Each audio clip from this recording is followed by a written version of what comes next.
안녕하세요. 탑성형외과 김수환 원장입니다.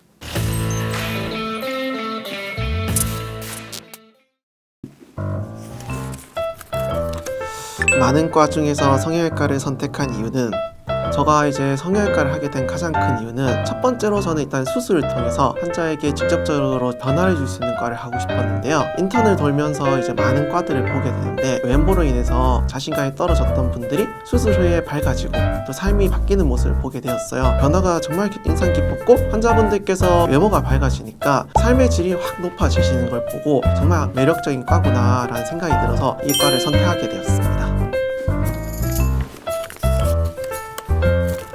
특히 눈 성형과 리프팅을 담당하시는 이유가 있을까요? 사실 첫인상을 결정하는 가장 중요한 부위라고 생각합니다. 사나운 눈매냐, 부드러운 눈매냐, 아니면 처졌다거나 아니면 또렷하거나 이런 거를 생각해보면 사실 눈이 제일 먼저 첫인상을 결정짓게 되는데요. 그렇기 때문에 이제 단순히 쌍꺼풀 라인을 만드는 게 아니라 얼굴 전체적인 이미지와 자연스럽게 어우러지는 게 정말 중요하다. 그래서 그거에 집중하고 있고요. 그런 점에서 눈 성형은 정말 자연스러운 아름다움을 완성하는 섬세한 작업이라고 느끼고 있습니다. 또한 이렇게 눈 수술을 하다 보면 처진 눈이 또렷해졌다 하면은 다른 부분도 이제 처진 게 좀 더 눈에 잘 들어오게 됩니다. 얼굴 처짐을 올려주기 위해서 리프팅까지 함께 고려해서 얼굴 전체의 조화를 맞추는 과정이 되고, 저는 그래서 눈 성형과 리프팅을 통해서 환자분들께 자연스럽고 균형 잡힌 젊음을 찾아드리고 싶습니다. 과거 근무하실 때 생각난 일화가 있으세요? 근무할 때 일어나는 일화는 정말 다양합니다. 근데 사실 레전트 때가 아무래도 제일 힘들었기 때문에 인생에 있어서 이렇게 생각을 해보면은 레전트 일화가 제일 감명이 깊었던 적이 많습니다. 특히나 1년차 때 있었던 일인데요. 사실 상처가 잘 안 물지 않는 2살짜리 아이가 소아외과 병동에 입원해 있었습니다. 이게 상처가 너무 크니까 성형외과로 의뢰가 들어왔는데요. 근데 애가 너무 작고 이렇게 덮을 수 있는 게 없으니까 매일매일 아침 저녁으로 소독을 하는 방식으로 치유를 해야 되겠다라는 결론이 내려졌고, 제가 그래서 아침 저녁으로 이제 그 아이한테 가서 소독을 했습니다. 처음에는 진짜 너무 이거는 과연 애가 살아날 수 있을까? 태어날 수 있을까? 생각이 들었는데 3개월에서 4개월 정도 새벽에 하고 저녁에 하고 아침에 하고 밤에 하고 하다 보니까 점점 상처가 좋아지고, 이렇게 좋아지니까 저도 정말 정이 많이 들더라고요. 그러다가 이제 한 5개월 차쯤 됐을 때 이제 완치가 돼서 아이가 이제 퇴원을 하는데, 보호자분이 정말 감사하다고 했던 그 순간 아직도 기억이 남고, 아기도 처음에 엄청 울었는데 방글방글 저를 웃으면서 했던 게 기억에 남습니다. 정성을 다해서 하다 보면은 결과가 반드시 나타난다라는 걸 몸으로 느꼈기 때문에 특히나 더 인상이 깊게 남고 있습니다. 평소에 보시는 컨텐츠가 뭔가요? 퇴근하면 저도 이제 컨텐츠를 정말 많이 보게 됩니다. 제일 중요한 거는 쉬기 위해서 보는 게 있고, 또 이제 현재 트렌드를 보기 위해서 보는 게 있는데요. 쉬기 위해서는 사실 저는 여행 콘텐츠를 정말 많이 봅니다.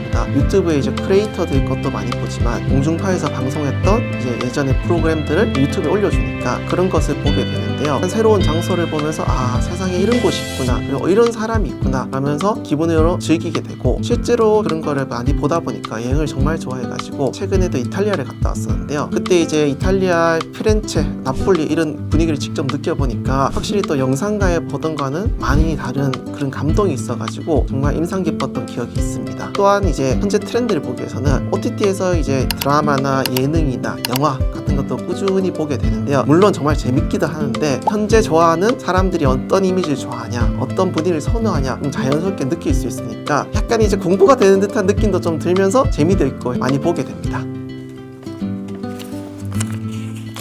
원장님의 MBTI는 뭐예요?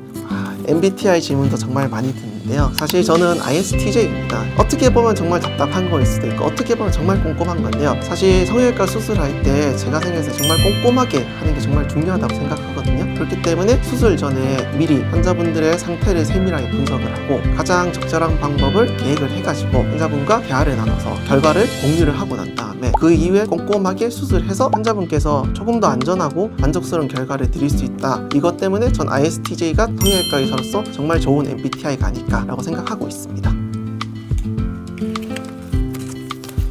앞으로 어떤 의사가 되고 싶나요? 저는 사실 이제 믿고 맡길 수 있는 의사가 되는 게 제 목표가 됩니다. 사실 성형외과는 이제 환자분들도 그렇지만 너무 선택할 수 있는 여지도 많고 다른 곳이랑 비교도 많이 하고 고민도 정말 많이 하다가 병원을 선택하게 되는데요. 저는 그렇게 생각하기 때문에 오히려 수술을 잘한다. 물론 잘하는 건 기본이지만 환자분들과 진심으로 소통을 하고 또 신뢰를 드릴 수 있는 의사가 되고 싶다라는 생각이 듭니다. 그래서 환자분이 고민을 저도 많이 느끼고 공감하고 필요하지 않은 수술은 권하지 않는 양심적으로 수술해서 환자분이 정말 필요한 것이 무엇인가를 함께 고민하는 든든한 동반자가 되고 싶은 게 제 목표가 되고 있습니다. 시청자들 그리고 앞으로 만나야 될 환자분들께 한마디.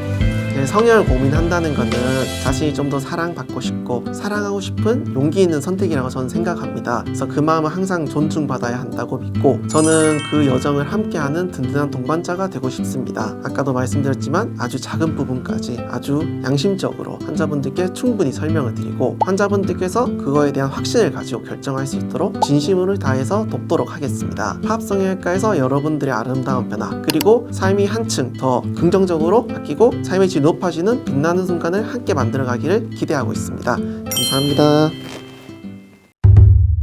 원장님은 수술방에서 자주 들으시는 노래가 있으세요? 저는 이제 수술방에서는 주로 K-팝 많이 듣습니다. 최근에는 골든 정말 많이 들었는데요. 일반적으로는 사실 저는 악뮤 노래로 분위기를 잡고 브이핑 노래로 리듬을 타거든요. 보통 그래서 매일매일이겠지만 사실 선곡이 조금씩 바뀌는데 최근에는 오늘은 제니님 텐션으로 갑니다 하면은 다 같이 웃고 있습니다.